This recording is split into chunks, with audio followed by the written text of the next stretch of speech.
So I'm going to run through a few deals here and show you a bit about what we did, and then we'll keep sort of interjecting a few bits and bobs, and then we'll go back through some more deals. So believe it or not, I bought this property off eBay, and whenever I say that, most people are like, how do you buy property off eBay? But I searched on the internet, spotted it, looked decent value for money. So, dropped the guy an email and spoke to him. The story was he needed to release equity for his daughter's new business. So that was the reason he needed out, and he wanted out quickly. It was a below market value deal. Didn't really have to do anything to it. It was, I bought it all done up. He just refurbished the whole thing. So paid 60 grand for it. It's worth 75 grand. After refinance, 6,662 left in the deal, and cash flows 380 a month on just a standard residential tenancy there. So 17 months time, that 662 will be back out into my bank account. Deal number 2, replied to a Gumtree advert. I'm a massive fan of Gumtree. We get a lot of business from Gumtree, and the best thing about it is it's free advertising. It just needs to be done properly. Her story is she inherited the property.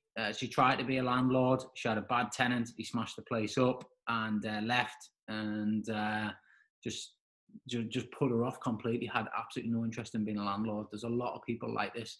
They fall into properties that they don't necessarily want to manage, or they don't want them.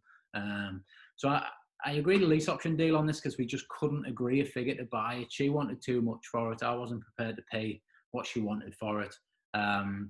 So I offered her a lease option, and her main thing was just getting the mortgage covered. And once I got the mortgage statements from, I understood why, because she was in arrears. And that's one thing. If you're ever going to do a lease option deal, you must check the mortgage statements. So she was in arrears. She just needed someone to pay the mortgage. So here's me coming along. I said, I'm going to pay the mortgage, but on top of that, I'm actually going to give her 5 grand in a bank account as well to square off the debt. And then obviously leave a bit of surplus for her as well. So that was the consideration fee that I paid. So the deal, it's a really good deal this for us. Net monthly profit from it, 680 quid. So in 10 months, my total investment cost will be back in my bank account.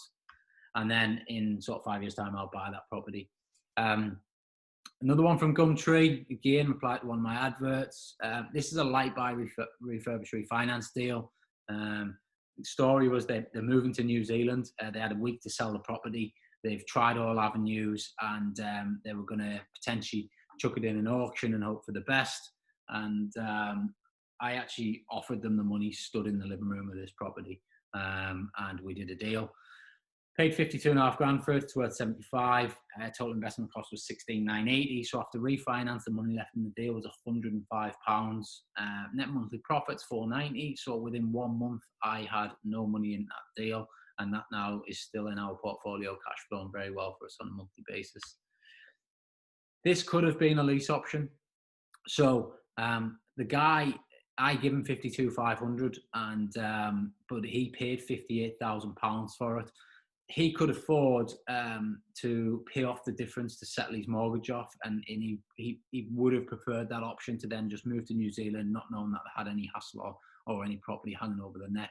But had they not been moving away, or had he not had the money to, if they'd have been stuck at 58 grand, this would have been a lease option, because that would have then worked out for them. We could have paid the mortgage down, and I could have bought the property for the 58 grand, maybe in 3 years' time or something like that. But it was a good below market value deal. Even at 58 grand, it wouldn't have been the worst deal in the world as a BRR deal. So, but this is where you kind of have different options on the table when you are speaking to people, and by having the knowledge and knowing which way you can spin these things, it really helps. Deal 4, I bought this off a deal sourcer. I have no problem working with deal sources on sort of BRR deals. So story, the mother had been taken into care and they wanted to sell. As you can see by the decor, it's not been touched really in quite a while. Greens and purples and greeny carpets aren't really in fashion these days with the wooden sort of doors, but these are the type of properties that I absolutely love finding. Whenever we're scrolling for properties, this is what we look for. Paid 55, worth 75. Total investment cost 23,781. the refurb on this ended up costing me a bit more than I'd hoped and a bit more than the sourcer had sort of put out on the numbers. So I left a bit more money than I hoped in this deal. I would have liked to have left a lot less. But even so, in 20 months' time, you know, which is less than 2 years, because of the net monthly profit, I'm going to have all my money back out of this property, and then I've got an asset there that just cash flows. Deal 5, this is actually on the same street as the deal number 4. As I was doing the project at deal number 4, I spotted a for sale sign had blown down in the bushes outside this house when I was walking down the shop to get a coffee. And it was an auction sign, so I ran the auction straight up. Obviously, I had a little nosy around the property. I could see it was in a bit of a state, and you know, it was an online auction. I got to it, made an offer, got accepted. This was just a landlord offloading the portfolio. The property had a fair few issues with it, and I don't think wanted to spend the money to put them back. They had quite a big portfolio. I think Section 24 was causing a few issues for them, so they were offloading quite a bit of their stock.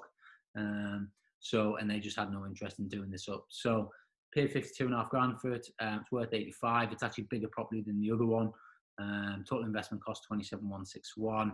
Money left in just under 5 grand, and we run this on a serviced accommodation, so net monthly profit on this is 776. So within 6 months, I've got no money left in that deal, and you know, again, another asset with a load of equity in, you know, bringing sort of 700, nearly 800 pounds a month out of it. So you know, the main thing with property is mindset, I think, and knowing what to do and get into it. You know, these statements here probably start sounding very familiar to a lot of you. You know, you want to build a cash flow and property business. You want to find financial freedom through property. You want to avoid speaking to property investors in fear of looking stupid. This is one of the biggest things that the sort of initial, the early mentees sort of come on all the time, is just confidence. You really want to avoid losing money investing in the wrong property. A lot of people are scared off by taking the risk and sort of jumping into a deal for fear of losing a lot of money, which can happen if you do get it wrong. You really want to build a cash flow and property portfolio, and you want to do it fast. You know, these are the kind of things I hear all the time. I see in the forums, I see on the Facebook groups, all that sort of stuff. And, you know, this is kind of where everyone's mindset is and what they want to do. But then whether it becomes reality or not depends on a few factors. So deal number 6 and 7. Deal number 6, bought from auction again, but I refurbish refinance deals. I do find that auctions offer a lot of good properties below market value that work well for our strategy. The only downside to it is if you kind of get your funding in line quick enough, or something, you know, goes wrong, then you can lose money. And I nearly did several years ago, and it nearly cost me a lot of money by not really having everything in line. And it taught me a lot. It was probably the first auction property I tried to buy, I think, and I wasn't really fully clued up on it. And it nearly cost me about 15 grand. Thank God it didn't. Managed to get it sorted, but it wasn't a pleasant sort of few weeks when I knew what was going on, trying to figure it out. This again was a landlord offloading part of his portfolio for Section 24. This one is a great deal. I love this property as well. So 85,500, worth 115. Total investment cost 26,738. Money left in the deal 4,238, and net monthly profit 460, which 9 months money's back out of that deal. Deal number 7, responded to a Facebook advert that we put out there, below market value deal, and it wasn't really much to do with this. Guy was moving jobs. He was up sticking him and his family to Birmingham. No intention of coming back to the area, which was Durham. So paid 60 grand for it. It's worth 85 grand. Total investment cost. There was nothing really to do with it. Money left in the deal 528. Net monthly profit on rental 370. 2 months, no money down.